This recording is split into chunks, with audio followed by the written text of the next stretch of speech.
নাম গুৰুজনাই দিয়া দান হৃদয়তে হৰি লইব বাস হৃদয়তে হৰি লইব এতিয়া ধন্য ধন্য কলিকাল ধন্য নৰতনুভাল ধন্য ধন্য ভাৰতবৰী অতি তাৎপৰ্যপূৰ্ণভাৱে মহাপুৰুষ গুৰুজনে ইমান সুন্দৰভাৱে কৈছে কলিযুগতে আকৌ ইপান অপায় মংগলবিলাক হৈছে কলিযুগক ধন্য বুলি কোৱা হৈছে আৰু ধন্য নৰতনুভাল কলিযুগত জন্ম হোৱা এই পাপমতী দেহাবিলাকক আকৌ গুৰুজনে ধন্য বুলি স্বীকৃতি প্ৰদান কৰিছে আমি অল্পমতীয়ে কি বুজি পাম আমি অল্পমতীয়ে বুজি পাম যে সহস্ৰ বছৰ পোকে নোখোৱাকৈ উঁয়ে নোখোৱাকৈ দেহাটোৱে যদি ৰাম কৃষ্ণ বুলিব পাৰে জীৱতৰণৰ কলিযুগত ব্যৱস্থা আছে সহস্ৰ বছৰ কষ্ট কৰি যজ্ঞ কৰিব নালাগে এবাৰ ৰাম বুলিলে জীৱ তৰণ হয় কৌটি কৌটি ঐশ্বৰ্য খৰচ কৰি পূজা পাতিব নালাগে কলিযুগত এবাৰ ৰাম বুলি যদি কোৱা হয় তেতিয়াহ'লে মহাপ্ৰভু সন্তুষ্ট হয় সেইকাৰণে চাগে গুৰুজনে সময়টোক ধন্য বুলি কৈছে আৰু নৰ দেহটোক ধন্য বুলি কৈছে আমাৰ প্ৰভু ঈশ্বৰসকল আছে তেখেতসকলে নিশ্চয় কেতিয়াবা সময় হ'লে এই তাৎপৰ্য আপোনাসকলক ব্যাখ্যা কৰিব হে ৰাম মহাপ্ৰভু গুৰুজনে ইমান সুন্দৰভাৱে ঈশ্বৰৰ নাম আমাক দি থৈ গ'ল এতিয়া কোৱা হৈছে শ্ৰৱণ কীৰ্তন কৰি বৈকুণ্ঠক যায় ধৰ্ম অৰ্থ কাম মুখ্য হবে আতপায় শ্ৰৱণ কীৰ্তন কৰিবলৈ কৈছে এতিয়া আমাক ইমান সুন্দৰভাৱে আপোনাসকলে এই হাঁখাইটি পবিত্ৰ নামঘৰত পুণ্যাত্মাসকল আপোনাসকলৰ পবিত্ৰ চৰণক সাক্ষী কৰি মহাপ্ৰভুৰ বাংময় মূৰ্তিৰ সন্মুখত জ্ঞানগুৰুৰ সন্মুখত ঈশ্বৰৰ নাম চৈতন্য কৰিবলৈ ব্যৱস্থা দিছে আমি ভালে শুদ্ধই প্ৰভু নাম চৈতন্য কৰা হৈছে আৰু প্ৰভু নাম চৈতন্য কৰাৰ লগে লগে আমাৰ যেনিবা পুণ্য হৈছে গোবিন্দৰ গুণকৰ্ম কীৰ্তনতে বাহে ধৰ্ম আপোনাসকলে শ্ৰৱণ কৰিছে আপোনাসকলৰ কি লাভ হৈছে শ্ৰৱণতে পাপ হইব নাশ শ্ৰৱণ কৰাৰ লগে লগে হৃদয়ত থকা নেতিবাচক চিন্তাবিলাকৰ আখৰিক প্ৰবৃত্তিবিলাকৰ মানুহৰ পৰা অৱনমিত হোৱা গুণবিলাকৰ অৱনমিত হৈছে বুলি কোৱা হৈছে গতিকে শ্ৰৱণতে পাপ হইব নাশ জানি বান্ধৈ লোৱা নাম গুৰুজনাই দিয়া দান হৃদয়তে হৰি লইব বাস হৃদয়তে হৰি এতিয়া গুৰুসকলে কৈছে শ্ৰৱণ কীৰ্তন কৰিলে বোলে হৃদয়ত হৰি আহি স্থিতি হয় হৰি হৃদয়ত স্থিতি হ'লে কি কল্যাণ সাধন হয় আমাক মনৰ সংশয়ে সাংসাৰিক সংশয়ে কেতিয়াও চুই যাব নোৱাৰে মটৰচাইকেলখন লৈ ল'ৰাটো ওলাই গ'লে আমি ল'ৰা বাপেক হ'লো নহয় ভয়েই লাগে কেতিয়াকৈ ঘৰলৈ আহিব যদি হৃদয়ত হৰি থাকে এই পাৰ্থিৱ জগতৰ দুখবিলাকে আমাক একো কৰিব নোৱাৰে উদাহৰণস্বৰূপে হৰি যাৰ হৃদয়ৰ মাজে কি কৰিব পাৰে বান্ধৈ কলি মহাৰাজে এ হৰি যাৰ হৃদয়ৰ মাজে কি কৰিব পাৰে বান্ধৈ কলিৰ মহাৰাজে হে ৰাম ৰাম ভকতৰ সংগলৈ আহা মুখে হৰি গুণ গোৱা ভকতৰ সংগলৈ মুখে হৰি গুণ গোৱা এ পূৰ্ণ হৈব মনস্কাৰ ও ভকতৰ ভগৱান ঐ ৰাম ভকতৰ ভগৱান ৰাম ৰাম হৰি যাৰ হৃদয়ৰ মাজে কি কৰিব পাৰে বান্ধৈ কলিৰ মহাৰাজে কলি মহাৰাজে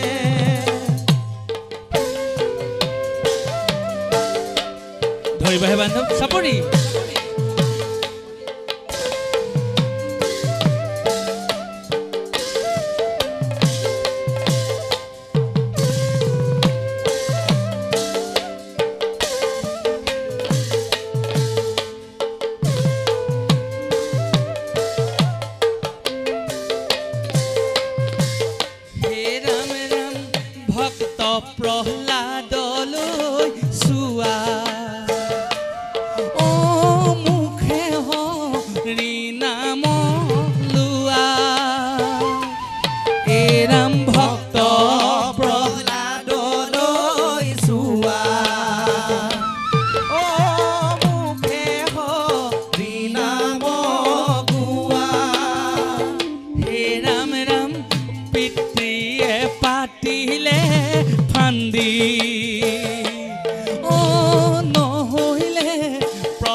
বন্দী নহৈলে প্ৰহ্লাদৰ বন্দী হে ৰাম ৰাম হৰি যাৰ হৃদয়ৰ মাজে কি কৰিব পাৰে বান্ধৈ কলিৰ মহাৰাজে কলিৰ মহাৰাজে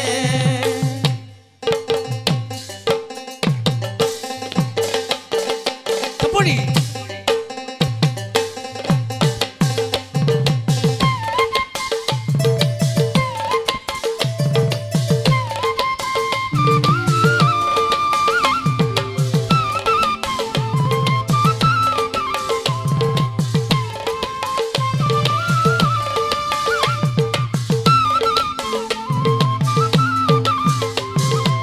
ভৱ নদীত মেলি দিলে গুৰুজনা ভকতি পাঞ্চ মাধৱদেৱে দেখুৱালে ভৱ নদী পাৰ হ'বলৈ ভৱ নদী মেলি দিলে গুৰুজনাই ভকতিৰ পাৰচ মাধৱদেৱে দেখুৱালে ভৱ নদী পাৰ হ'বলৈ এই মুক্তিমন্ত্ৰ নাম দিলে দুয়োজনাই আমাক দুয়োজনাই ও নামৰ বিনে গতি নাই ও নাই হৰি বিনে গতি নাই ও নাই ভৱ নদীত মেলি দিলে গুৰুজনাই ভকতিৰ পাৰচ মাধৱদেৱে দেখুৱালে ভৱ নদী পাৰ হ'বলৈ মুক্তিৰ মন্ত্ৰ নাম দিলে দুয়োজনাই আমাক দুয়োজনাই নামৰ বিনে গতি নাই অ নাই হৰিৰ বিনে গতি নাই অ নাই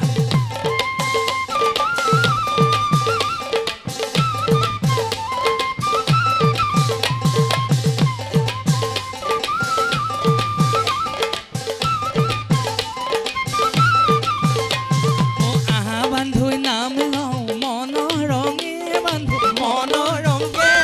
ও বিষয় বাসনা তেজী ভকতৰ সংগে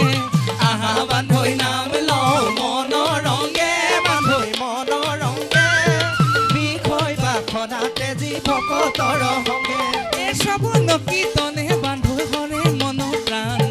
ভকতৰ প্ৰাণ বন্ধু প্ৰভু ভগৱান অ প্ৰভু ভগৱান ভৱ নদী মেলি দিলে গুৰুজনাই ভকতিৰ পাৰচ মাধৱদেৱে দেখুৱালে ভৱ নদী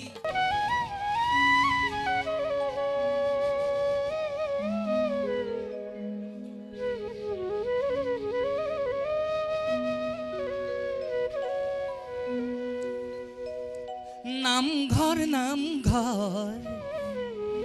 অসমীয়া জাতি আমি এয়ে পৰিচয় নামঘৰ নামঘৰ ভকতিৰ আলয় জীৱৰে আশ্ৰয় নানা জাতি গঞা জ্ঞাতি ঘটে সমন্বয় ঘটে সমন্বয় নামঘৰৰ বিনে আমাৰ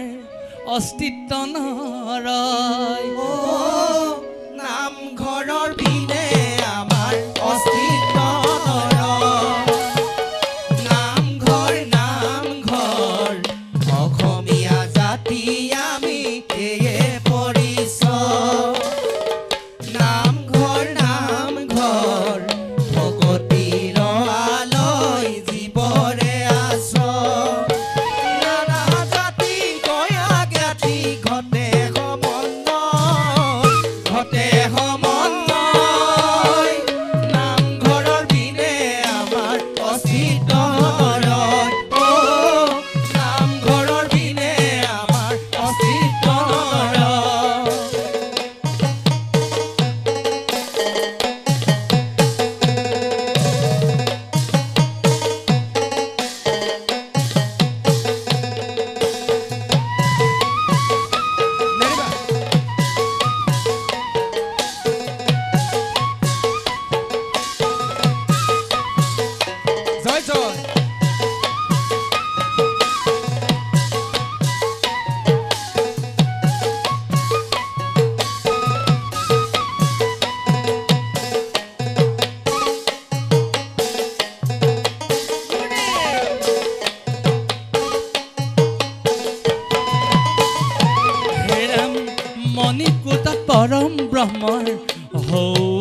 জ্ঞানবন্তী গুৰু আহি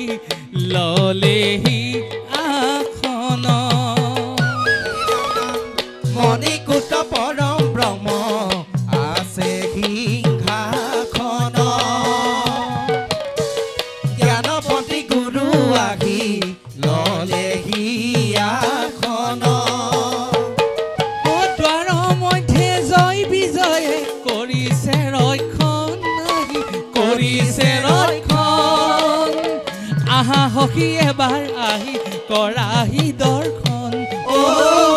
আহা সখী এবাৰ আহি কৰাহি দৰ্শন নামঘৰ নামঘৰ অসমীয়া জাতি আমি এয়ে পৰিচয়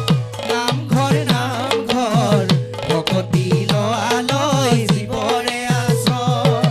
নানা জাতি গঞা জ্ঞাতি ঘটে সমন্বয় নামঘৰৰ বিনে আমাৰ অস্তিত্ব নৰয় অ নামঘৰৰ বিনে আমাৰ অস্তিত্ব নৰয় হে ৰাম ৰাম মণিকূটত পৰম ব্ৰহ্ম আছে সিংহাসন জ্ঞানবন্তী গুৰু আহি ললেহি আসন দ্বাৰ মধ্যে জয় বিজয়ে কৰিছে ৰক্ষণ হে ৰাম। আহা সখী এবাৰ আহি কৰাহি দৰ্শন এবাৰ আহি কৰা বান্ধৈ কৰাহি দৰ্শন এয়া হ'ল স্থল বৈকুণ্ঠপুৰ উদ্যান আমাক গুৰুজনে আমিতো বৈকুণ্ঠখন কাহানিও দেখি নাপাওঁ কল্পনাহে কৰিব পাৰোঁ সেই পৰম ব্ৰহ্মৰ অমৃতময় বৈকুণ্ঠ স্থলত পৃথিৱীলৈ নমাই আনি মহাপুৰুষ গুৰুজনে আমাক নিৰ্মাণ কৰি দিলে অমৃতময় স্থল বৈকুণ্ঠ এয়া নামঘৰ নামঘৰৰ তোৰণে কৰে প্ৰায়শ্চিত্ত আমি তোৰণখন দেখাৰ লগে লগে যিমান ব্যস্ততাপূৰ্ণ মানুহেই নহওক যিমান ব্যক্তিত্বপূৰ্ণ মানুহেই নহওক আমাৰ আত্মা দুখাই আহে মন দুখায় সেয়ে আমি প্ৰায়শ্চিত্ত হওঁ নামঘৰৰ তোৰণখনে আমাক কৃপা বৰ্ষণ কৰে নামঘৰৰ তোৰণে কৰে প্ৰায়শ্চিত্ত হে বাটচৰাই আমাৰ মনক কৰিছে পবিত্ৰ বাটচৰালৈ সোমাই অহাৰ লগে লগে মনটো আমাৰ প্ৰশান্তিৰে ভৰপূৰ হৈ আহে কাৰণ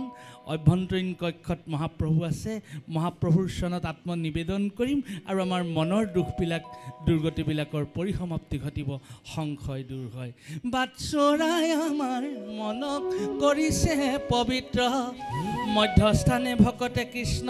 শংকৰৰ নাম লয় এবাৰ আহি কৰা বান্ধৈ দেহা কৃষ্ণ এবাৰ আহি কৰা বান্ধৈ দেহা কৃষ্ণ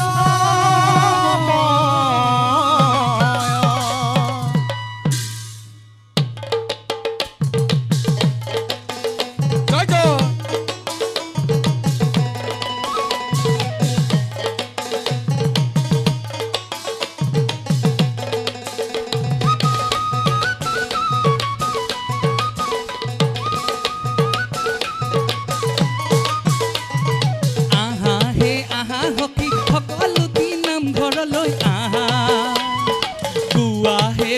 সখী সকলোৱে হৰি নাম গোৱা আহা হে আহা সখী সকলো নাম ঘৰলৈ আহা গোৱা হে গোৱা সখী সকলোৱে হৰি নাম গোৱা ধনী দুখীয়া আমি সকলো মিলি জুলি উচ্চ নিশ্চয় আমি একাকাৰ কৰি আহা ইয়াত হৰি নাম নামঘৰত নাম ললে মুক্তি পাওঁ আমি নামঘৰত নাম ললে মুক্তি পাওঁ আহা হে আহা সখী সকলো নাম ঘৰলৈ আহা গোৱা হে গোৱা সখী সকলোৱে হৰি নাম গোৱা ধনী দুখীয়া আমি সকলোৱে মিলি জুলি উচ্চ নিশ্চয় আমি ভেদা ভেদা কৰি আহা ইয়াত হৰি নাম নামঘৰত নাম ললে মুক্তি পাওঁ আমি নামঘৰত নাম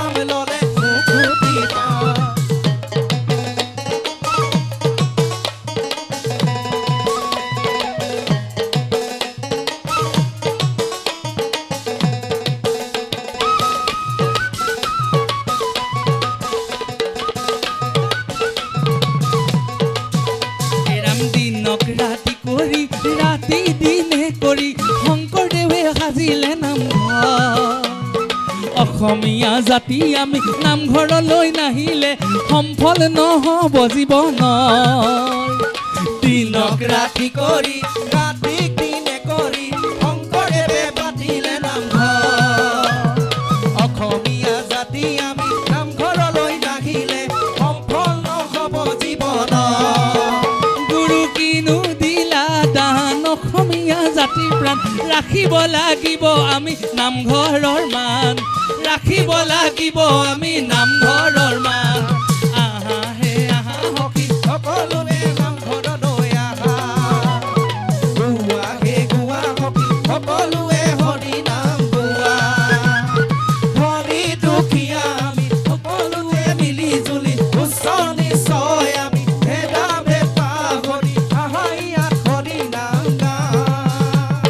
নামঘৰত নাম ল'লে মুকুতি পাওঁ আমি নামঘৰত নাম ল'লে মুকুতি পাওঁ আমি নামঘৰত নাম ল'লে মুকুতি পাওঁ আমি নামঘৰত নাম ল'লে মুকুতি পাওঁ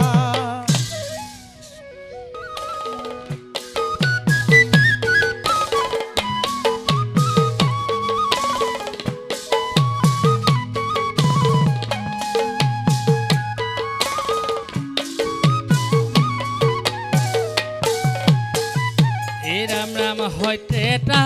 দ্বাপৰৰ সকলো জীৱকে সৈতে এটা দ্বাপৰৰ সকলো জীৱকে কলিত নৰজন্ম লাগে পিতৃ মাতৃৰ বাবে দেখিলা সংসাৰখন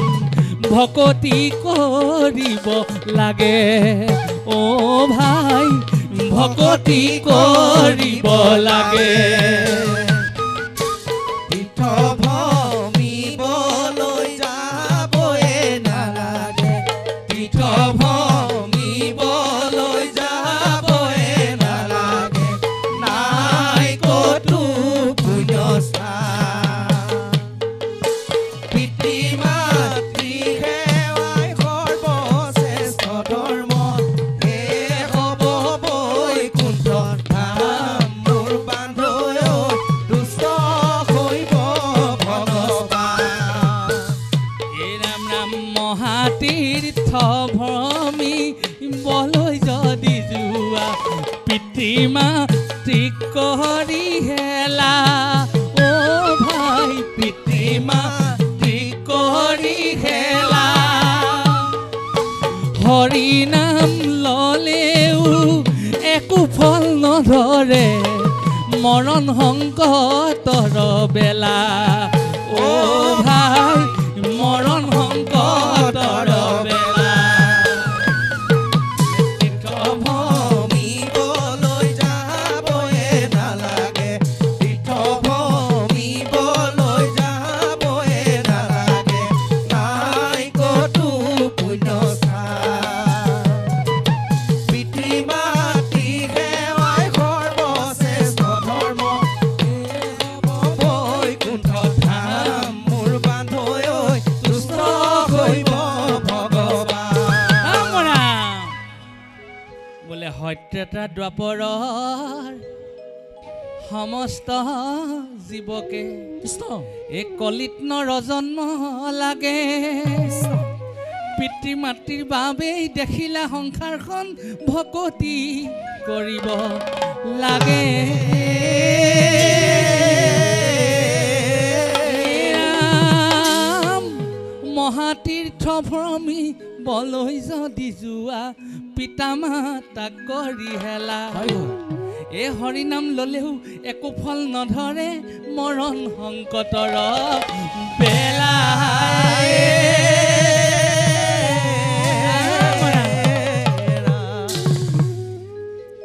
আপোনাসকলে জানে ভগৱান কৃষ্ণই অৰ্জুনক কৈছে মাধৱে বুলন্ত সখী শুনা ধনঞ্জয় বিষয় নহ'লে ইটো দেহা যে নৰয় এই সাংসাৰিক জীৱন আমাক লাগিব গাহস্থ সংসাৰ আমাক লাগিব গাহস্থ সংসাৰত নিজৰ কৰ্তব্য সঠিকভাৱে পালন কৰি ঈশ্বৰক ভজিব লাগিব ভগৱানে অৰ্জুনক কৈছে হয় এতিয়া সাংসাৰিক আমাৰ দায়িত্ব আমি ল'বই লাগিব ঘৰ সংসাৰ কৰিবই লাগিব সেই বুলি এটা কথা নহয় যে ঘৰ সংসাৰেই হ'ব পত্নী পুত্ৰ সতি সন্তানৰ লগতে ব্যস্ত হৈ থাকিম পিতৃ মাতৃক এলাগি কৰিম সেইটো আকৌ জীৱন কেতিয়াও মধুময় নহ'ব সেই জীৱন সদায় আহুকাল স্বৰূপ হ'ব সেই জীৱন নিজৰ বাবে প্ৰত্যাহ্বান হ'ব লাগিব বোলে ৰাম মাধৱে বুলন্ত সখী শুনা ধনঞ্জয় বিষয় নহ'লে ইটো দেহা যেন ৰয় হয় হয় এই হেন বিষয় অতমজি পিতা মাতাক তেজা যদি জমে যন্ত্ৰণা দিব জানিবানি ছয়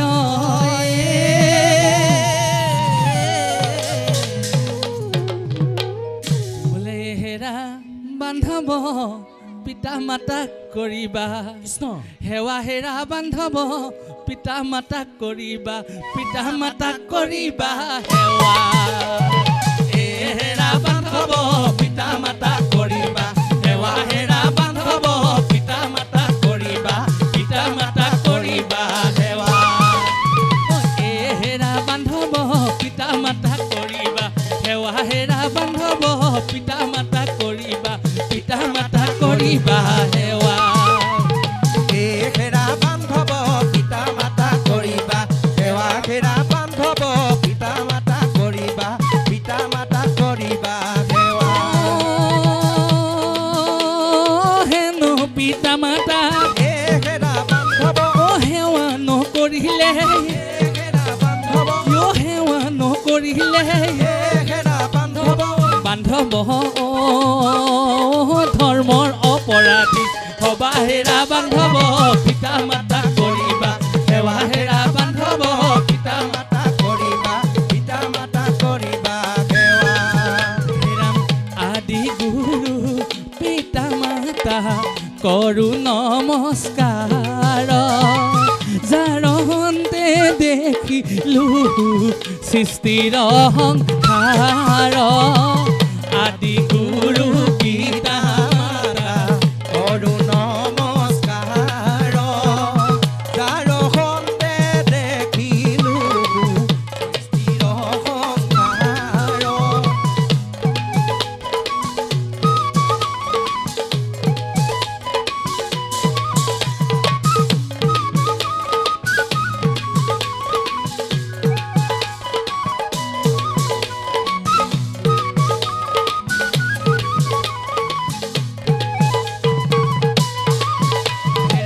পিতা মাতা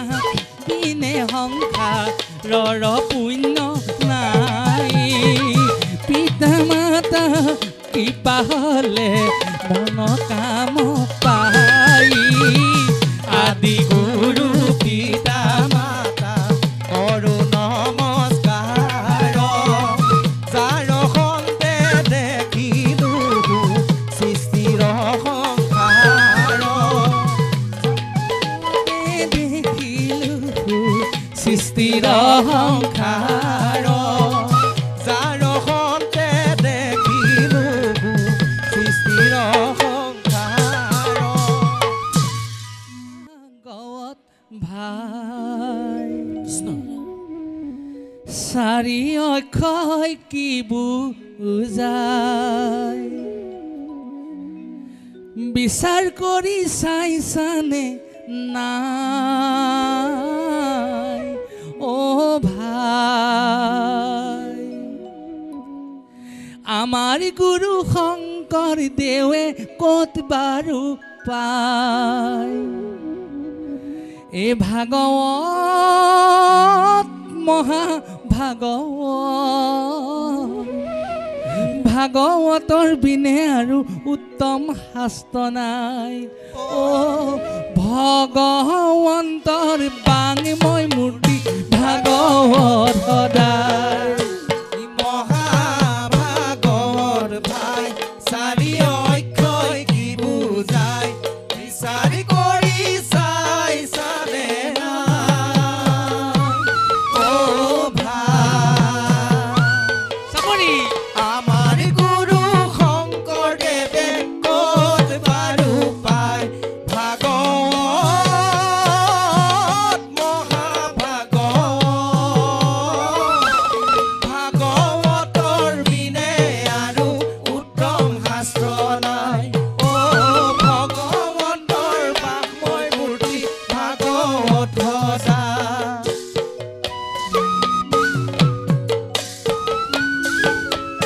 ধৰিবাহে বান্ধৱ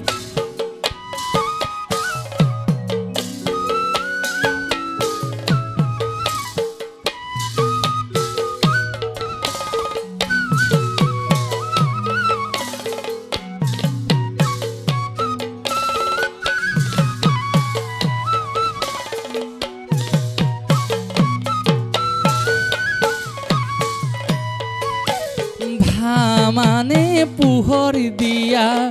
জিহাস্তত পাৰ গমানে গান গোৱা কৃষ্ণ গুণ গা ভামানে পোহৰ দিয়া জিহাস্তত পাৰ গমানে গান গোৱা কৃষ্ণ গুণ গা মানে বৰ্তি থকা চাৰি বেদ মানে ত্ৰাণ হোৱা বৈতৰণী পাৰ ভাগৱত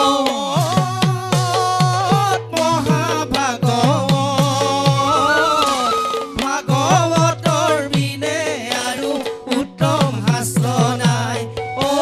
ভগৱন্তৰ বাংময় মূৰ্তি ভাগৱত ৰচা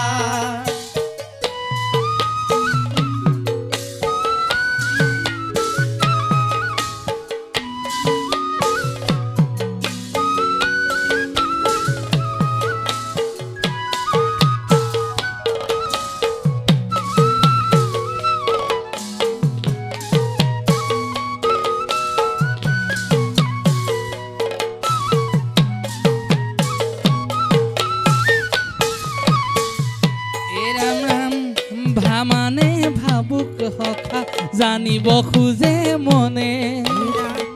গমানে জ্ঞান সখা কৃষ্ণ কথা জানে ভামানে ভাবুক সখা জানিব খোজে মনে গমানে জ্ঞান সখা কৃষ্ণ কথা জানে মানে বৈষ্ণৱী জ্ঞান বিষ্ণু ভকত মানে পৰম তত্ত্ব এয়ে ভাগৱত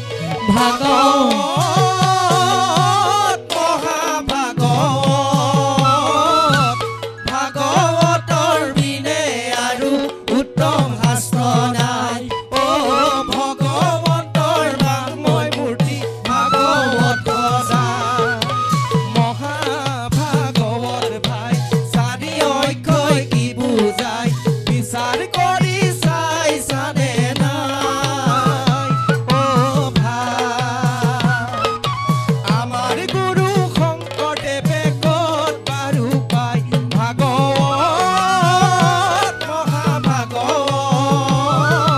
ভাগৱতৰ বিনে আৰু উত্তম শাস্ত্ৰ নাই অ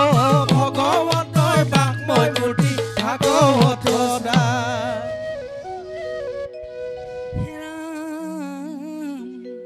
ভামানে পোহৰ দিয়া জিহাস্তত পায়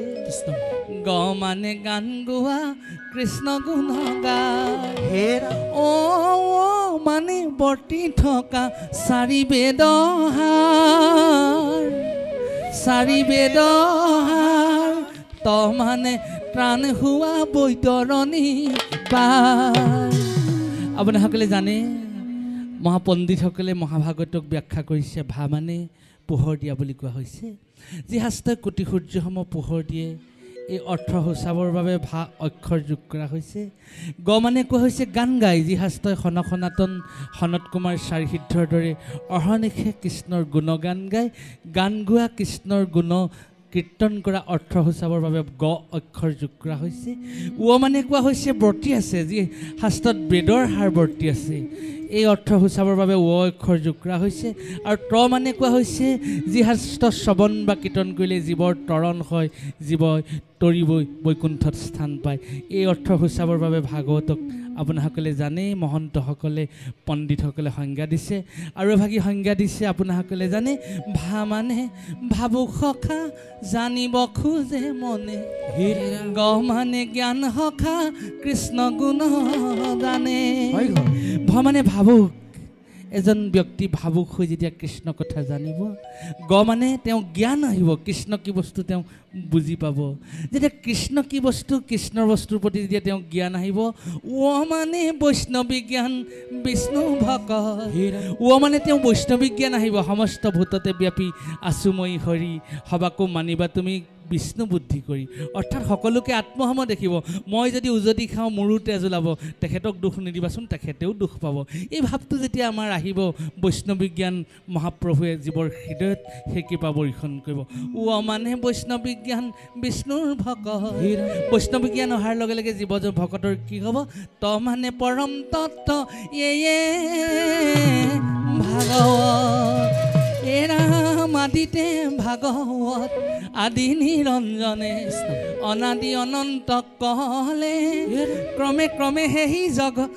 ভাগৱত আহি জগত দিশ মিশ্ৰয় পালে ৰাম কৃষ্ণ নাম ধৰ্ম অনুপাম জগত দিশ মহান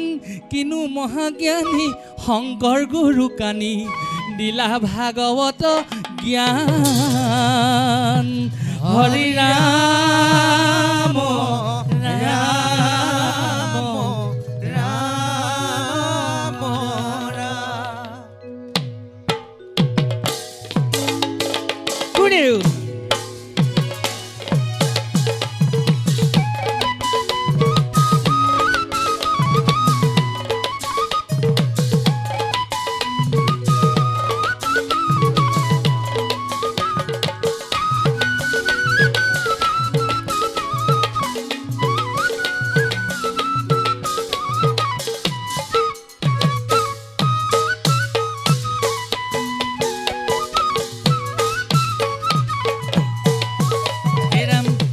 ভাগৱতৰ হালোৱা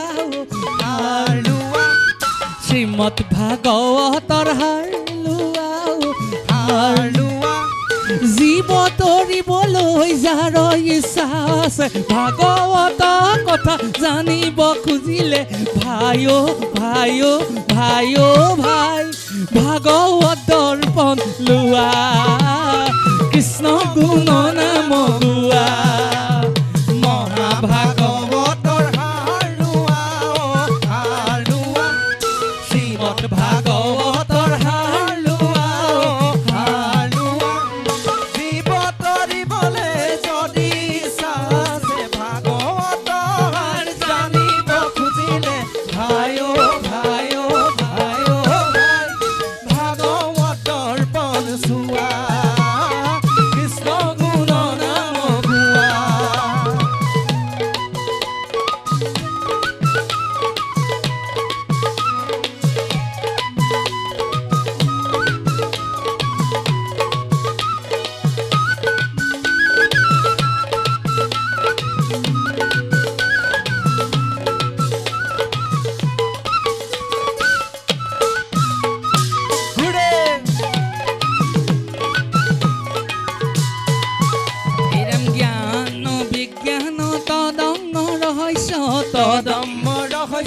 গুণ ক্ৰিয়াৰো জাতি দৈৱ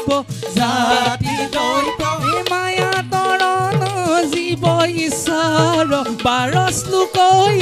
মহামূল মন্ত্ৰ ওম নমো ভগৱতে বাসুদেৱায় ওম নমো ভগৱতে বাসুদেৱায় মহাভাগৱতৰ হালোৱা শ্ৰীমদ ভাগৱতৰ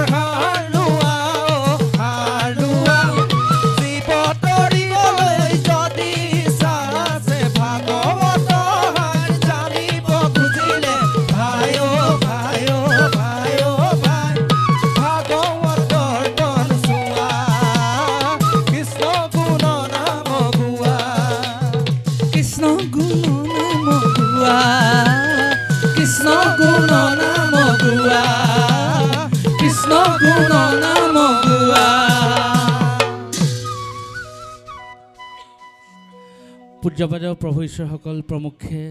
বৈষ্ণৱ সমস্ত আই মাতৃ সমস্ত ভগৱন্তৰ অমৃতময় গুণনাম গাই কোনে অন্ত কৰিব নোৱাৰে আমি আপোনাসকলে অনুমতি দিলে ইমানতে অনুষ্ঠানভাগী সামৰণি মাৰিম কাৰণ মহাভাওনা ভাগ আছে আমাৰ পিতৃসম বৈষ্ণৱসকল গংগাৰূপা মাতৃবয়সৰ আইসকলে ভাওনা চাম বুলি বহি আছে, কণ কণ মইনাসকল আছে, কলা কৌশলীসকলো ইতিমধ্যে প্ৰায়।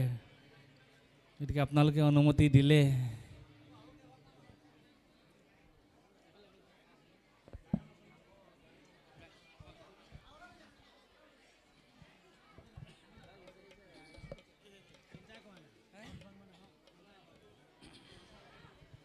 নহয়, গায়ন বায়নো আছে নহয়, প্ৰভু ঈশ্বৰসকলে কৈছে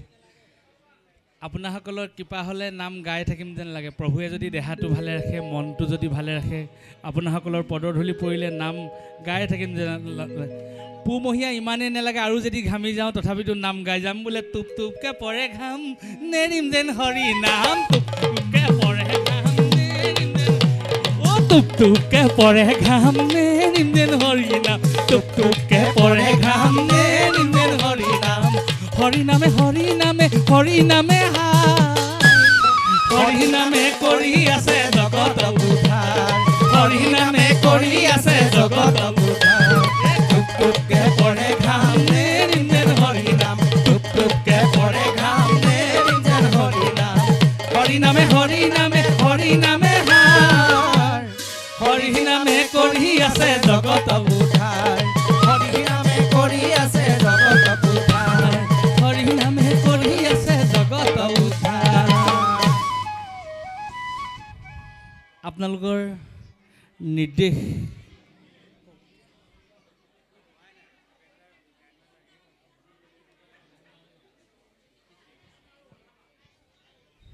কৃষ্ণ হয়, আপোনালোকৰ নিৰ্দেশকো আমি পালন কৰিব লাগিব। আৰু ভাৱৰীয়া ভাওনা শিল্পীসকল তথা তেখেতসকলৰ আমি দুখ বুজি পাব লাগিব। দুই কুল ৰক্ষা হৈ আপোনাসকলৰ মৰমৰ নাম, অৰ্থাৎ ক্ষমা কৰিব আপোনাসকলৰ হৃদয়ৰ নাম দামোদৰ বিপ্ৰ আখ্যান, এই নাম আমি আগবঢ়াম। আৰু মহাপ্ৰভুক প্ৰাৰ্থনা জনাম যে প্ৰভু তুমি বিপ্ৰ দামোদৰ গৃহত যি কৃপা বৰ্ষণ কৰিছিলা, তাৰ কিঞ্চিত কৃপা আমাৰ সমস্তজনে শিৰত বৰ্ষণ কৰা, আমিও যেন সুখ আৰু সমৃদ্ধিৰে তোমাৰ চৰণত এক কণিকা ঠাই পাওঁ। কৃষ্ণ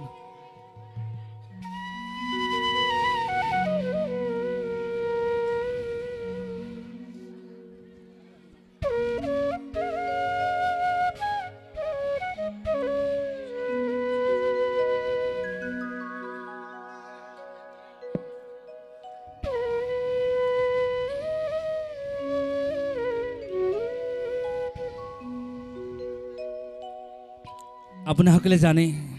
ভগৱান শ্ৰীকৃষ্ণৰ শৈশৱৰ পৰম বান্ধৱ দামোদৰ বিপ্ৰ, দুয়োজনে একেলগে ঋষিৰ গৃহত শিক্ষা গ্ৰহণ কৰিছে। দুয়োজন একেলগতে শৈশৱৰ কাল গুৰুৰ গৃহত অতিবাহিত কৰিছে। কালক্ৰমত দুয়োজনেৰে জীৱন প্ৰক্ৰিয়া ভিন্ন ভিন্ন হোৱা দেখা গৈছে। শ্ৰীকৃষ্ণ দ্বাৰকাৰ ৰজা, জগতৰ সৰ্বনিয়ন্তা মহাপ্ৰভুলৈ ৰূপান্তৰ ঘটিছে। আৰু তেখেতৰে পৰম বান্ধৱ শৈশৱৰ বন্ধু কৃষ্ণ, একেবাৰে বান্ধৱজন বিপ্ৰ দামোদৰ সেই সময়ৰ একেবাৰে দৰিদ্ৰ ব্যক্তিজনলৈ যেন অৱনমিত হৈছে। আপোনাসকলে ইয়াকো জানে সেই সময়ত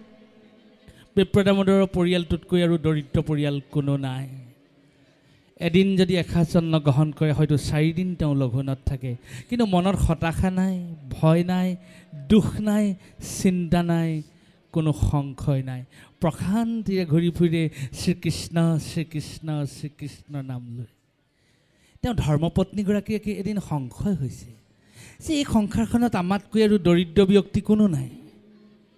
আমিয়ে ইমান দৰিদ্ৰ, অথচ আমাৰ স্বামীয়ে এই কথা জানো নাজানে তেওঁ এদিন যদি অন্ন গ্ৰহণ কৰে 4 দিন অন্ন গ্ৰহণ কৰিবলৈ নাপায়। কিন্তু তেওঁ দেখোন কাহানিও গ্ৰাহগ্ৰস্ত হোৱা নাই, কালগ্ৰস্ত হোৱা নাই, অধৈৰ্য হোৱা নাই, অশান্তিময় হোৱা নাই, সদায় প্ৰশান্তিৰে জীৱন অতিবাহিত কৰে। ইয়াৰ অন্তৰালৰ ৰহস্য কি? এদিন তেওঁ স্বামীক কৈছে, হে স্বামী, এই সংসাৰখনত আমাতকৈ আৰু দৰিদ্ৰ ব্যক্তি কোনো নাই, কিন্তু তোমাৰ ইমান সুখ আৰু সমৃদ্ধিৰে প্ৰশান্তিৰে জীৱন অতিবাহিত তুমি কৰা, অন্ন বস্ত্ৰ বাসস্থানে আমাৰ জীৱনক প্ৰত্যাহ্বান স্বৰূপে থিয় দিছে। আমি পংগু হৈ গৈছোঁ, তুমি জানো এয়া দেখা নাই? তোমাৰ কেতিয়াও এই কথাক লৈ তুমি যে বিচলিত হোৱা নাই, ইয়াৰ অন্তৰালৰ ৰহস্য কি? আপোনাসকলে জানে সেই বৃদ্ধ ব্ৰাহ্মণজনে তেতিয়া নিজৰ পত্নীক কৈছে, তুমি মোক সাংসাৰিক ভোগৰ কথা কৈছা, মই আচল ভোগ যি পৰম ভোগ দেৱতাৰ দুৰ্লভ সেই ভোগ মই লাভ কৰিছোঁ। পত্নীয়ে ভাবিছে, যিজন ব্যক্তিয়ে 4 দিন তুমি লঘোণে আছা, পেটৰ ভোকত তুমি কলমলাই আছা, সেইজনে কি এনে তুমি দেৱতাৰ দুৰ্লভ ভোগ লাভ কৰিলা। তেতিয়া তেওঁ কৈছে যে জগতৰ ঈশ্বৰ ভগৱান কৃষ্ণৰ মই শৈশৱৰ বন্ধু, কৃষ্ণৰ সৈতে মই শৈশৱকাল কটাইছোঁ, কৈশোৰকাল কটাইছোঁ, যুৱাকালৰ একাংশ মই ঋষিৰ গৃহত কটাইছোঁ। প্ৰিয়ে, এই স্মৃতি আজিও মোক ৰোমাঞ্চিত কৰি আহে আৰু এই স্মৃতি আজিও মোক জীয়াই থকাৰ প্ৰেৰণা দিয়ে, সাহস দিয়ে। ইয়াতকৈ আৰু পৰম সুখ কি হ'ব পাৰে। আমাৰ সাংসাৰিক জীৱনবিলাকত আকাংক্ষা থাকে, আশা থাকে। বিপ্ৰদামোদৰ পত্নীয়ে ভাবিলে, বৰ পৰম সন্তোষিত কথা, আমি ইমান দৰিদ্ৰ, আমাৰ স্বামীৰ যদি সঁচাকৈ পৰম বান্ধৱ জগতৰ ঈশ্বৰ দ্বাৰকাৰ ৰজা শ্ৰীকৃষ্ণ, তেন্তে স্বামীৰ যদি কৃষ্ণৰ ওচৰলৈকে যায়, নিশ্চয় কৃষ্ণই আমাৰ এই দৰিদ্ৰতা জীৱনৰ অৱসান ঘটাব, যিটো আমাৰ একেবাৰে থলুৱা ভাষাত কয়, ভাতৰ একো নহ'লেও একাল আমাৰ গুচিব। বিপ্ৰদামোদৰ পত্নীক বিপ্ৰদামোদৰে শীত উপদেশ দিলে, পত্নীয়ে শীত উপদেশ দিলে, স্বামী তুমি দ্বাৰকালৈ যাত্ৰা কৰা আৰু কৃষ্ণ গোসাঁইক তোমাৰ মনৰ কথাবিলাক কোৱাগৈ, নিশ্চয় ঈশ্বৰে আমাৰ দৰিদ্ৰ জীৱনৰ অৱসান ঘটাব। পত্নীৰ শীত উপদেশ শিৰোগত কৰি দামোদৰ বিপ্ৰ দ্বাৰকালৈ যাত্ৰা কৰাৰ ব্যৱস্থা কৰিলে। তেতিয়া পত্নীয়ে বিপ্ৰদামোদক কোৱা শীত উপদেশ,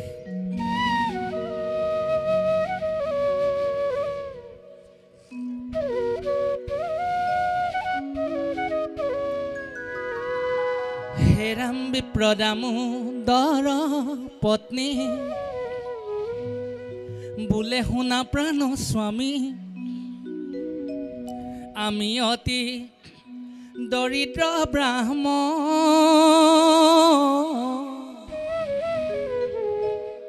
আমি অতি দৰিদ্ৰ ব্ৰাহ্মণ, ঘৰে ঘৰে ভিক্ষা মাগি কটাই আছো দিন ৰাতি, ঘৰে ঘৰে ভিক্ষা মাগি কটাই আছো দিন ৰাতি, অন্ন বস্ত্ৰৰ ভুঞ্জি নিৰ্যাতন, অ স্বামী অন্ন বস্ত্ৰৰ ভুঞ্জি নিৰ্যাতন, বিপ্ৰদামোদৰ পত্নী বোলে শুনা প্ৰাণ স্বামী, আমি অতি দৰিদ্ৰ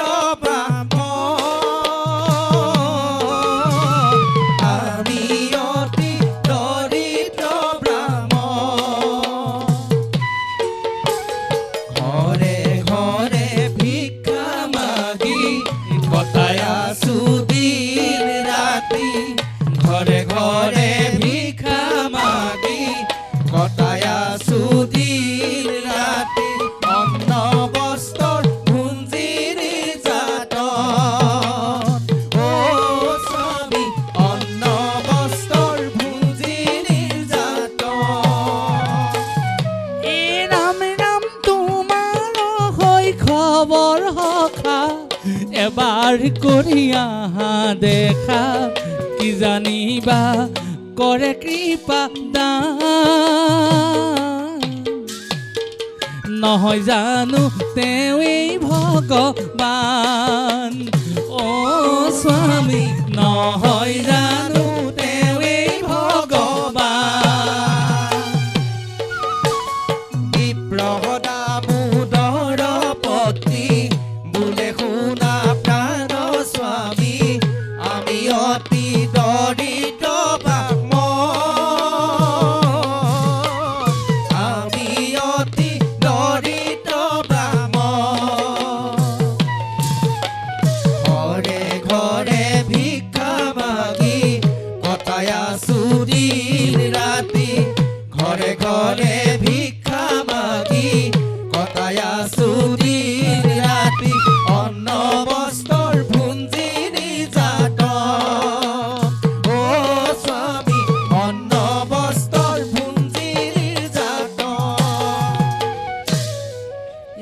গতিকে পত্নীগৰাকীয়ে নিজৰ স্বামীক ক'লে তুমি কৃষ্ণৰ ওচৰলৈ যাত্ৰা কৰা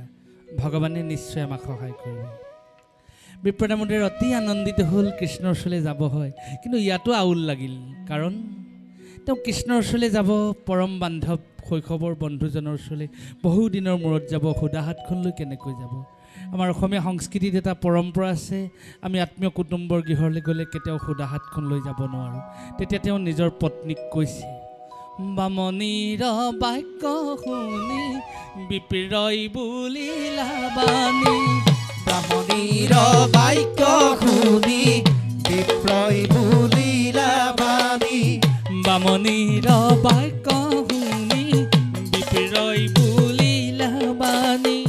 বামনীৰ বাক্য শুনি বিপ্ৰই বুলিলা বাণী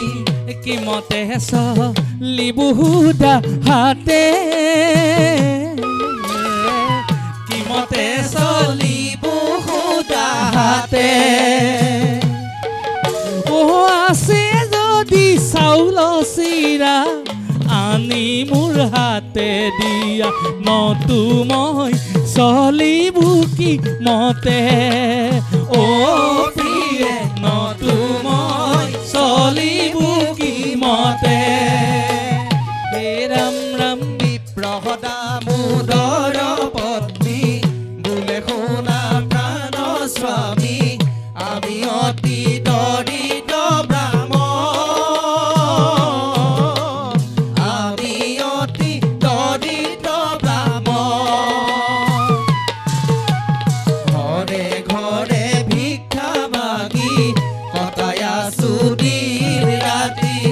ঘৰে ঘৰে ভিক্ষা মাগি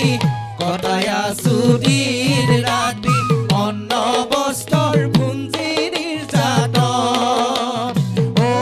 স্বামী অন্ন বস্ত্ৰৰ পুঞ্জি নিৰ্যাতন হে ৰাম স্বামীৰ বচন শুনি বামনীয়ে দিলে আনি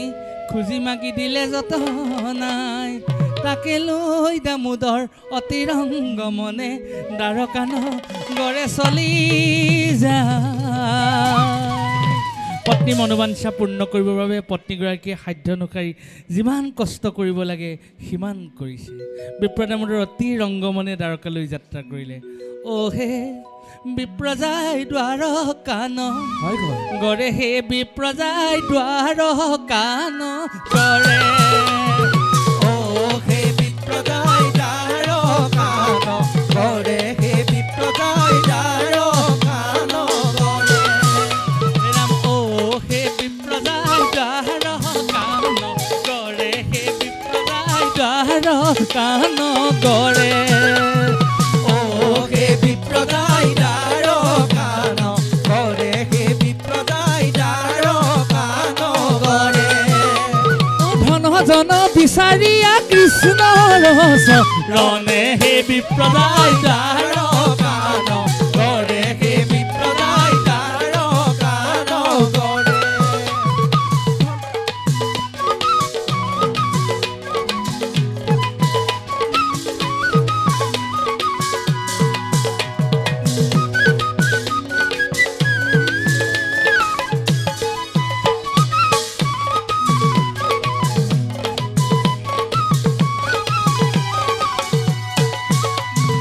এহিমতে বিপ্ৰদেৱে কৰিলা গমন এহিমতে বিপ্ৰদেৱে কৰিলে গমন পথত চিন্তিলে বিপ্ৰে কৃষ্ণ ৰস ৰাম হে বিপ্ৰদাই দ্বাৰ কান গড়ে হে বিপ্ৰদাই দ্বাৰ কান গড়ে অ হে বিপ্ৰদাই দ্বাৰ কান গড়ে হে বিপ্ৰদাই দ্বাৰ কান গড়ে ধন জন বিচাৰিয়া কৃষ্ণ ৰস গড়ে হে বিপ্ৰদাই দ্বাৰ কান গড়ে হে বিপ্ৰদাই দ্বাৰ কান গড়ে এহিমতে বিপ্ৰদেৱ কৰিলা গমন পথত চিন্তিলে বিপ্ৰে কৃষ্ণৰ চৰণ হয় হয় ভগৱানৰ চৰণ চিন্তা কৰি বিপ্ৰদামোদৰে কোনো অপায় মংগল নোহোৱাকৈ অপ্ৰয়াসে আহি দ্বাৰকা নগৰৰ মুখ্য দ্বাৰত আহি উপস্থিত হ'ল এতিয়া সেই বৃদ্ধ ব্ৰাহ্মণজনৰ ৱাদি নাইকিয়া হ'ল কোনফালে গ'লে জগতৰ ঈশ্বৰক পাব তেওঁ কাক সুধিব কোনোৱে তেওঁ গুৰুত্ব দিয়া নাই কাৰণ দ্বাৰকাবাসী ৰাইজে সেইদিনালৈকে তেনে এজন দৰিদ্ৰ ব্যক্তিক কোনো এটাত আৱিষ্কাৰ কৰাই নাই অৰ্থাৎ দেখাই নাই কিন্তু এনে এজন ভিক্ষু ব্ৰাহ্মণ বৃদ্ধ ব্ৰাহ্মণ কোনে গুৰুত্ব দিব তেওঁক অন্তৰ্যামী হৰি পাছে সকলো জানিলা বান্ধৱ আহিছে বুলি আগুৱাই আহিলা আমি মানি ল'ম এজন যেনিবা বিপ্ৰদামোদৰ থিয় হৈ দিয়ক এই বৃদ্ধ ব্ৰাহ্মণজনৰ ৱাদি নাইকিয়া হ'ল এয়া জগতৰ ঈশ্বৰৰ গৃহত আহি মুখ্য স্থানত উপস্থিত হ'ল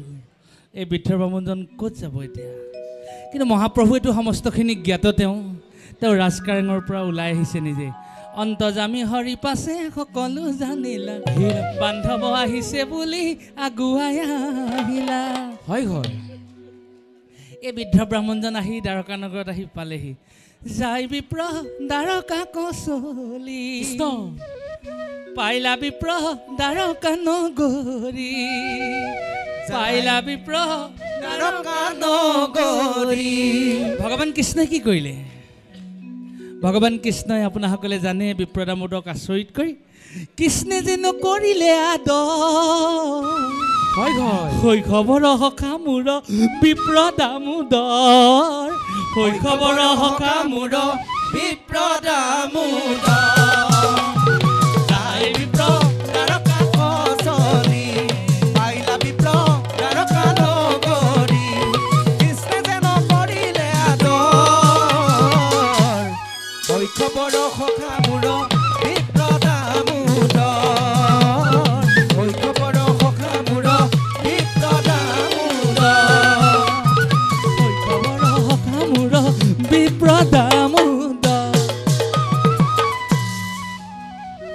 আৰু কি কি কৰিলে আপোনালোকে জানেনে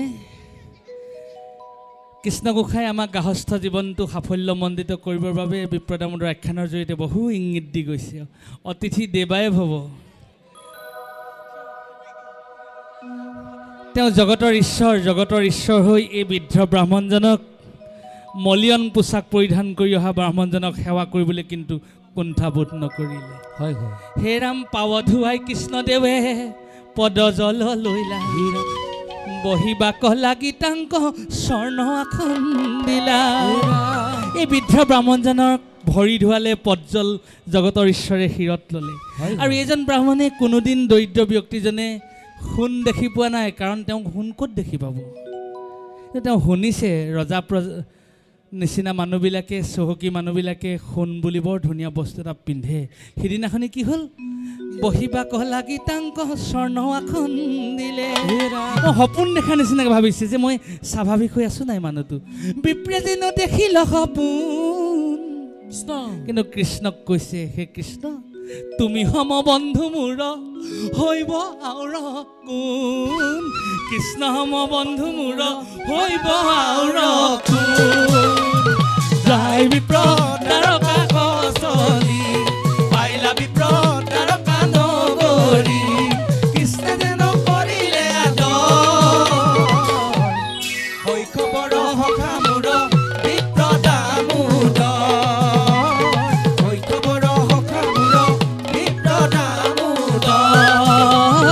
শৈশৱৰ সখা মোৰ বিপ্ৰদামোদৰ এহিমতে বিপ্ৰদেৱ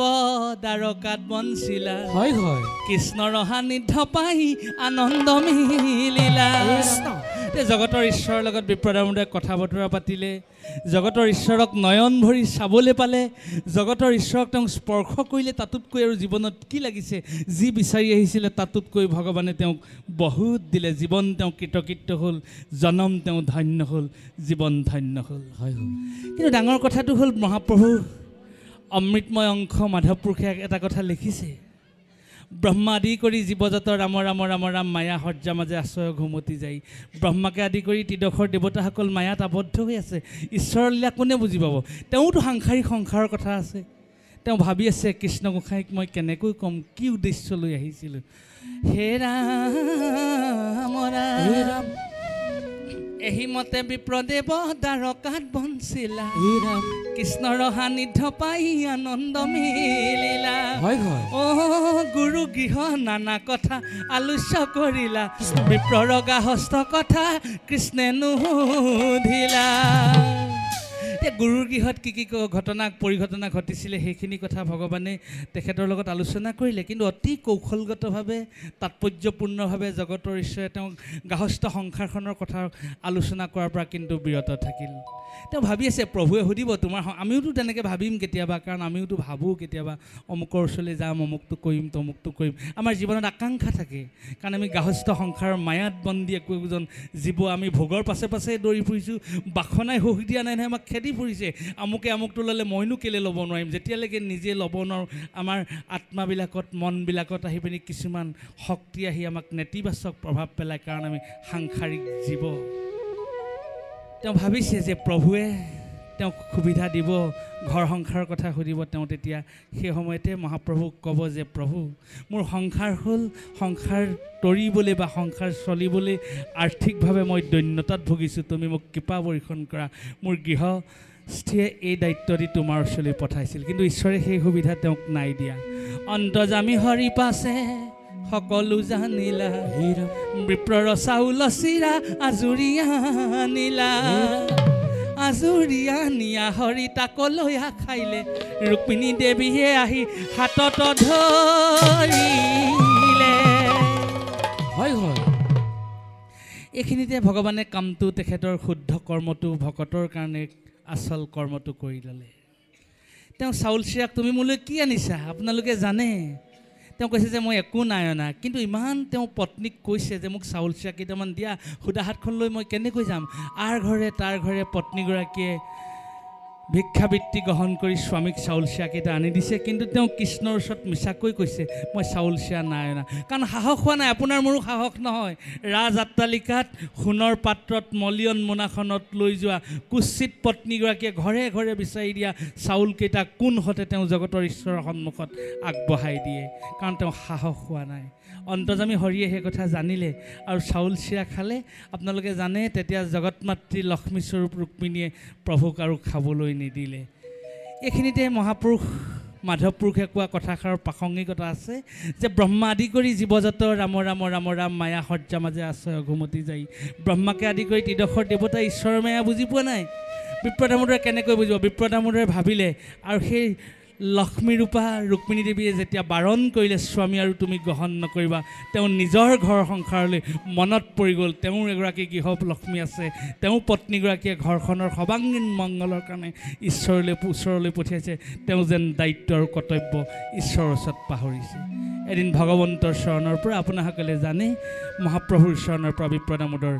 বিদায় লৈছে। মন দুখে বিপ্ৰ দেৱে গৃহে চলি গৈলা, জগত ঈশ্বৰে মোক একোটি নিদিলা, তথাপিতো কৃষ্ণ নাম মুখত নেৰিলা, তথাপিতো কৃষ্ণ নাম মুখত নেৰিলা। মন দুখে বিপ্ৰদেৱে গৃহে চলি গৈলা, জগতৰ ঈশ্বৰে মোক একোটি নিদিলা, তথাপিতো কৃষ্ণ নাম মুখত নেৰিলা, তথাপিতো কৃষ্ণ নাম মুখত নেৰিলা। এহি মতে বিপ্ৰ দেৱ পাইলা বহু দূৰ, দেখিলন্ত গৃহভূমি নুহে আপোনাৰ, নুহে আপোনাৰ। মন দুখে বিপ্ৰদেৱে গৃহে চলি গৈলা, জগতৰ ঈশ্বৰে মোক একোটি নিদিলা, তথাপিতো কৃষ্ণ নাম মুখত নেৰিলা,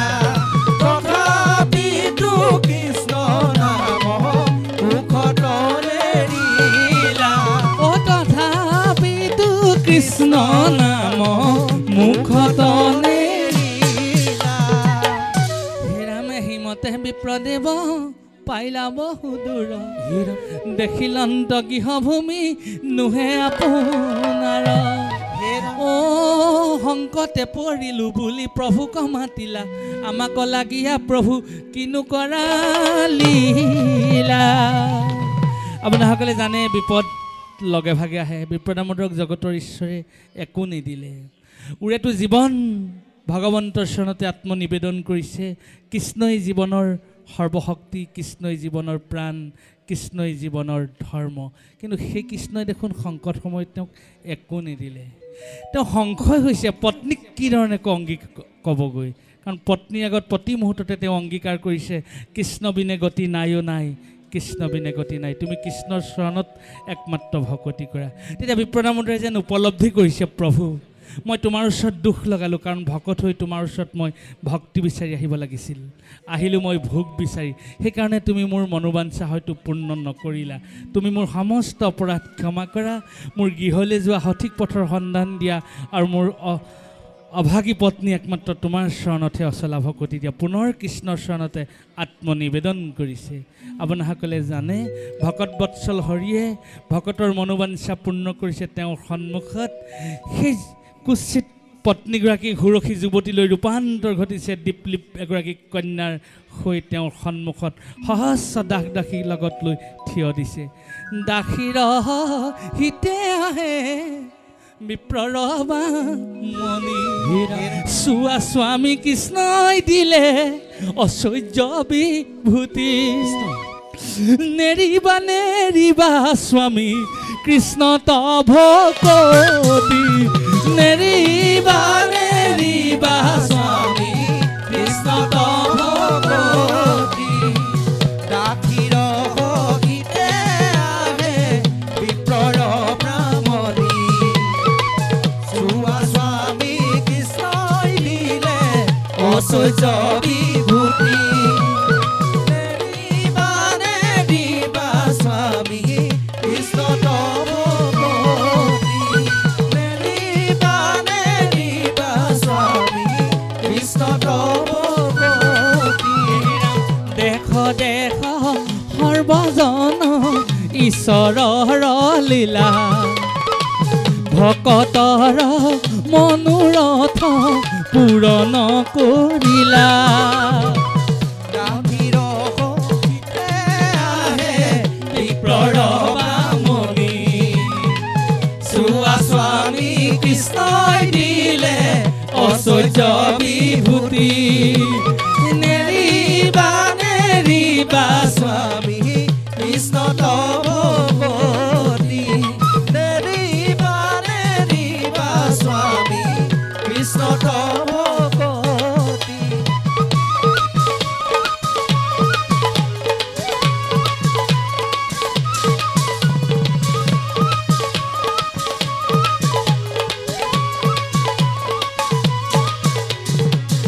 হৰি ৰাম ৰাম ৰাম ৰাম হৰি ৰাম ৰাম ৰাম ৰাম ৰাম হৰি ৰাম ৰাম ৰাম ৰাম হৰি ৰাম ৰাম ৰাম ৰাম ৰাম এ ৰাম ৰাম ৰাম ৰাম ৰাম ৰাম ৰাম হৰি ৰাম ৰাম ৰাম ৰাম ৰাম ৰাম ৰাম ৰাম ৰাম হৰি ৰাম ৰাম ৰাম ৰাম ৰাম হৰি ৰাম ৰাম ৰাম ৰাম হৰি ৰাম ৰাম ৰাম ৰাম ৰাম হৰি ৰাম ৰাম ৰাম ৰাম ৰাম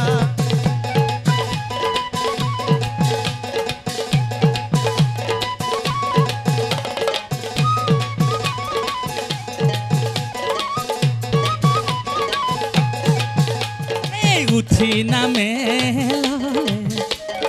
মহন্ত সকলে মহন্ত সকলে বহি নামে ললে গোপী হৰি গোবিন্দ ৰাম এই উঠি নামে ললে অ মহন্ত সকলে মহন্ত সকলে বহি নামে হৰি গোবিন্দ ৰাম এ বহি নামে ললে গোপী হৰি গোবিন্দ ৰাম এ বহি নামে ললে গোপী হৰি গোবিন্দ ৰাম বান্ধৱ কৃষ্ণ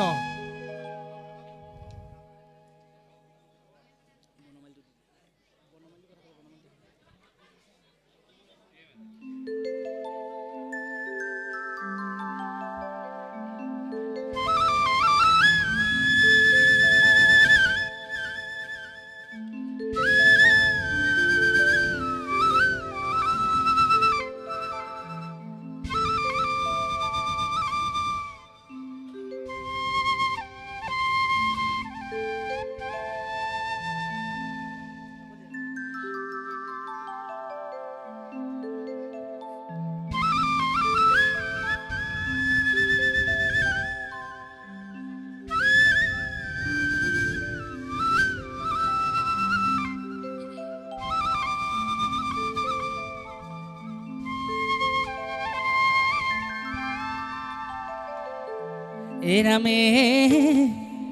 বনমালী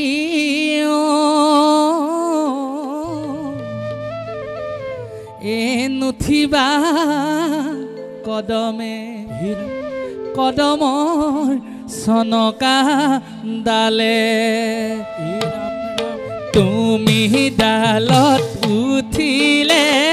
জানো ভাগি পৰিলে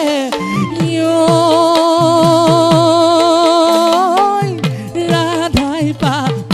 জানো ভালে বন মালিও নুঠিবা কদমে কদমৰ চনকা ডালে চাপৰি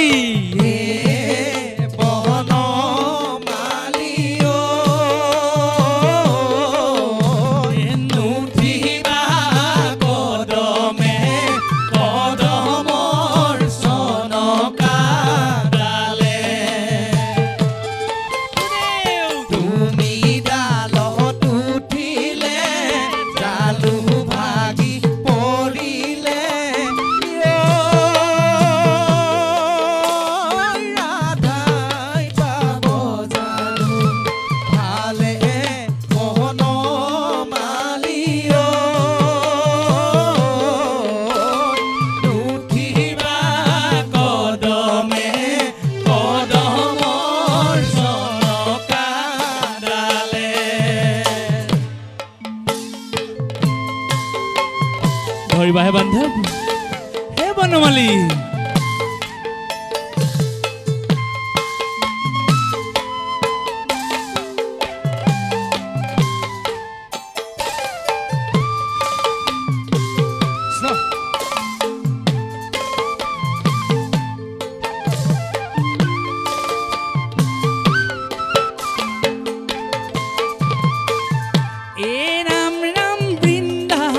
বনে বনে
বস্ত্ৰ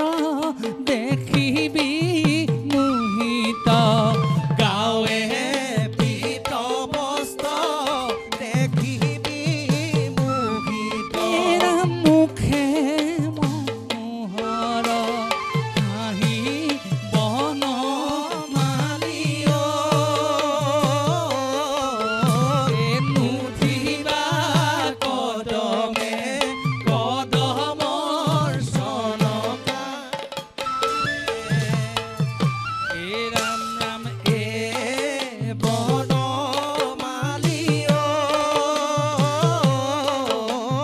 নুঠিবা কদমে কদমৰ চনকা ডালে তুমি ডালত উঠিলে ডালু ভাগি পৰিলে ৰাধাই পাব জানো ভালে বন মালিও নুঠিবা কদমে কদমৰ চনকা ডালে ৰাম ৰাম বোলে যমুনাৰ ঘাটতে কানাই বহি আছে মাথাৰে মুকলি চুলি হয় হয় এই সিপাৰৰে পৰা ৰাধাই ডাক দিয়া মোকে পাৰে কৰা বুলি ৰাম ৰাম আপোনাসকলে জানে ৰাধা হৈছে জীৱাত্মা জীৱাত্মাৰ সাংসাৰিক দায়িত্ব থাকে ৰাধাই মহাপ্ৰভুক কৈছে হে প্ৰভু তুমি যমুনাখনৰ কাষে যদি নাও চপাই নিদিয়া বেলি পৰিবলৈ দেখোন বেছি সময় নাই কাৰণ বেলি পৰাৰ আগতে আমি ঘৰৰ পৰা লৈ অহা দুগ্ধ বিক্ৰয় কৰিব লাগিব আৰু এই দুগ্ধ বিক্ৰয় কৰি যি অৰ্থ আমি সংগ্ৰহ কৰোঁ ঘৰলৈ আমি তাৰে গোবিন্দ ভঁৰালৰ পৰা দ্ৰব্য আনি পৰিয়াল পোহপাল দিব লাগিব অৰ্থাৎ সেই যমুনাখন হৈছে আমাৰ জীৱন নৌকা জীৱনৰ ভৱসাগৰ মহাপ্ৰভুৱে যদি ভৱসাগৰত সংকট সময়ত যদি নাও চপাই নিদিয়ে জীৱৰ আৰু গতি নহ'ব ৰাধাৰূপী জীৱাত্মাই মহাপ্ৰভুক কৈছে বোলে কানাই ঐ কাষে চপাই দিয়া না কানাই ঐ কাষে চপাই দিয়া না কানাই ঐ কাষে চপাই দিয়া না এই কানাই ঐ কাষে চপাই দিয়া না বেলি ডুবি যাব দুগ্ধ শুকাই যাব বেলি ডুবি যাব দুগ্ধ শুকাই যাব ভাগিব মথুৰা হাতে কানাই ঐ কাষে চপাই দিয়া না কাষে চপাই দিয়া না কানাই ঐ কাষে চপাই দিয়া না কানাই ঐ কাষে চপাই দিয়া না বেলি ডুবি যাব দুগ্ধ শুকাই যাব বেলি ডুবি যাব দুগ্ধ শুকাই যাব ভাগিব মথুৰা হাতে ঐ কানাই ঐ কাষে চপাই দিয়া না কাষে চপাই দিয়া না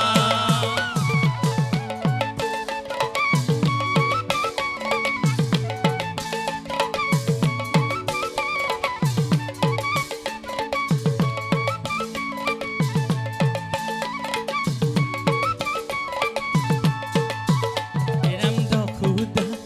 এৰাম ৰাধিকা সুন্দৰী কৃষ্ণ কৃষ্ণ কৰি ৰাধিকা সুন্দৰী কৃষ্ণ কৃষ্ণ কৰি ৰাধিকা সুন্দৰী কৃষ্ণ কৃষ্ণ কৰি ৰাধিকা সুন্দৰী কৃষ্ণ কৃষ্ণ কৰি কৃষ্ণক ডাকিবে লৈলা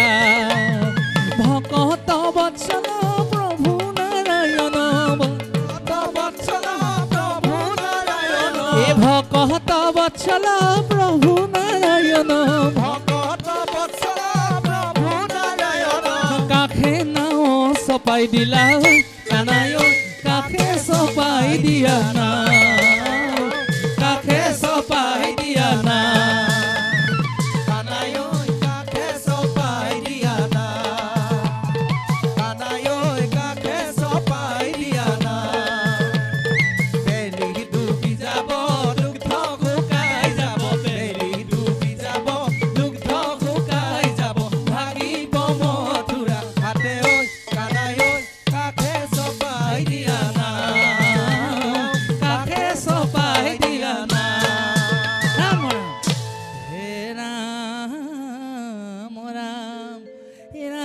জগতৰ হৰি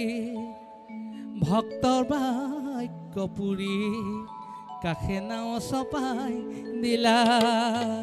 আপোনাসকলে জানে ভকত বৎসল হৰিয়ে ৰাধাৰ প্ৰাৰ্থনা মঞ্জুৰ কৰি কাষে নাও চপাই দিলে। ভগৱানে ৰাধাক কৈছে, এই ৰাধা সুন্দৰী কাষে চপাই দিলোঁ নাৱে ৰাধা সুন্দৰী আহা মথুৰালৈ যা। এই ৰাধা সুন্দৰী কাষে চপাই দিলোঁ নাৱে ৰাধা সুন্দৰী আহা মথুৰালৈ যা। এই ৰাধা সুন্দৰী কাষে চপাই দিলোঁ নাৱে ৰাধা সুন্দৰী আহা মথুৰালৈ যা।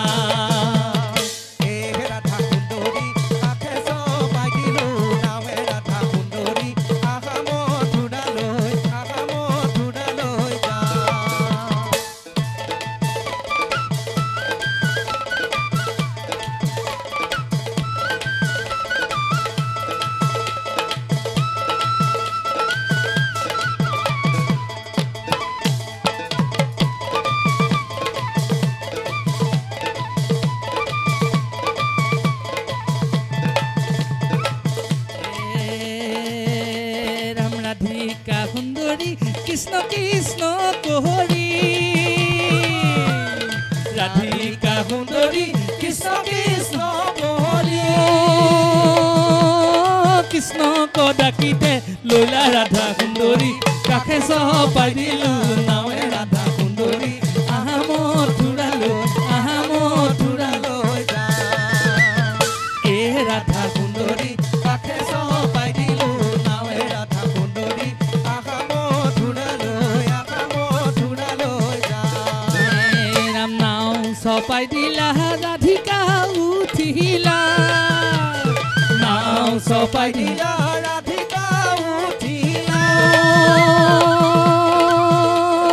ডাকি হৰি হৰি বোলা ৰাধা সুন্দৰী কাষে চপাই দিলোঁ নাৱে ৰাধা সুন্দৰী আহা মথুৰালৈ যা।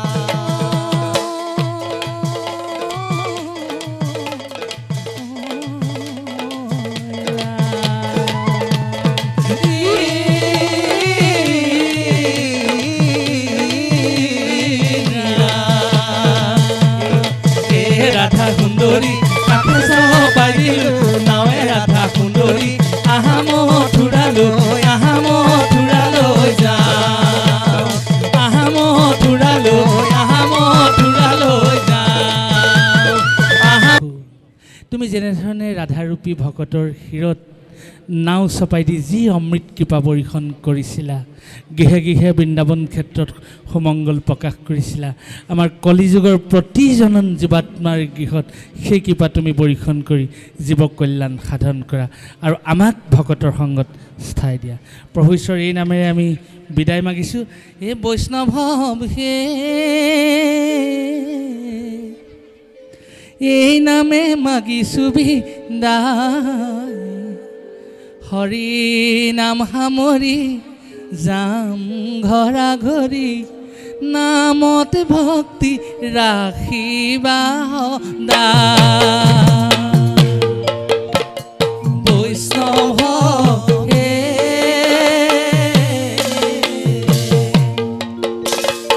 এই নামে মাগিছোঁ বিদায়, হৰি নাম সামৰি যাওঁ ঘৰা ঘৰি, নামত ভক্তি ৰাখিবা সদায়। নামত ভক্তি ৰাখিবা সদায়। এই ৰাম অপৰাধ বিনাখন তজু নামে নাৰায়ণ, জানি নামে পখিলো শৰণে। ও ৰাম আন গতি নাহি কে মৰণে, এই ৰাম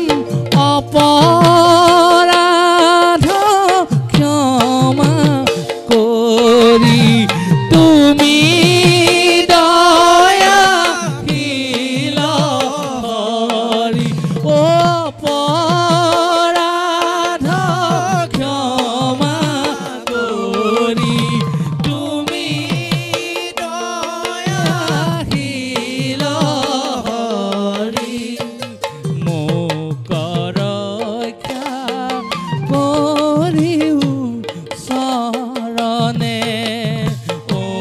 ৰাম মোক ৰক্ষা কৰি চৰণে বৈষ্ণৱ হে